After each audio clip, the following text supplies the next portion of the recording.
জঙ্গলের ভিতরে অনেকক্ষণ হাঁটাহাঁটির পরে অবশেষে আমরা শিলা খুঁজে পাইলাম।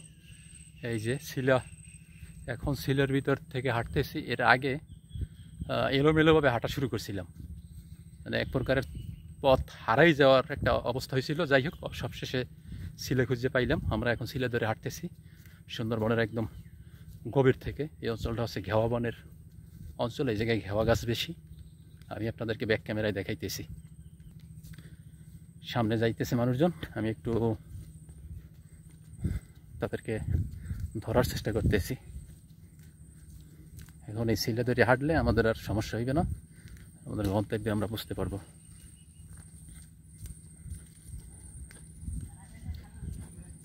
পাশেই নদী আছে, পশ্চিম পাশে।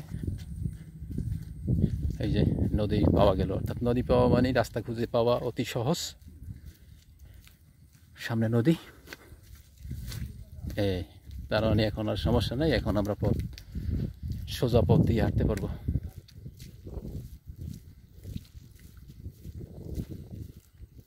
দেখছেন, ওই পেজ হাঁটলে কিন্তু এই পানির ভিতর দিয়ে হাঁটা মানে কষ্ট হইতে অনেক।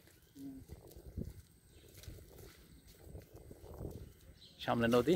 অবশেষে আমরা জঙ্গলের ভিতর থেকে নদীর কিনারে আসলাম। এখন হাঁটতে সমস্যা হবে না। ভিতরে এক সময় এলোমেলো পথের ভিতরে ঢুকে গেছিলাম আমরা। এলোমেলো পথের ভিতরে বলতে জঙ্গলের ভিতরে প্রবেশ করার পর শিলা পাইতেছিলাম না। এরপরে আউলো জাউলো অনেক টাইম, প্রায় 30-35 মিনিট জঙ্গলের ভিতরে এলোমেলোভাবে হাঁটাহাঁটি করছি। হাঁটাহাঁটি করার পরে এই শিলা পাইলাম।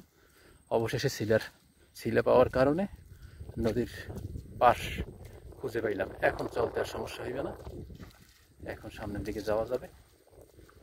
আমরা যাইতেছি সুন্দরবনের দক্ষিণ সীমানায়, দক্ষিণের শেষ প্রান্ত, যেখান থেকে বঙ্গোপসাগর শুরু। ওইখানে আমাদের মাছ ধরার চিন্তা ভাবনা আজকের। সাথে অনেক লোকজন আছে, যাকে জাল নিছে, অন্যান্য জাল নিছে, খাবার দাবার সবকিছু সাথে নেওয়া। মাছ ধরার শেষ দৃশ্য আপনাদেরকে আমরা দেখাবো। এই দেখেন ছোট ছোট যে গর্ত গাছের গোড়ায়, এই সমস্ত গোড়ায় মাছ থাকে। এই বর্ষাকালে এই সমস্ত এই গাছের গোড়ায় শ্বাসমূলের ভিতরে বিভিন্ন ধরনের মাছ থাকে। এখানে এই যে সামনে এই যে দেখাই মাছ ধরতেছে,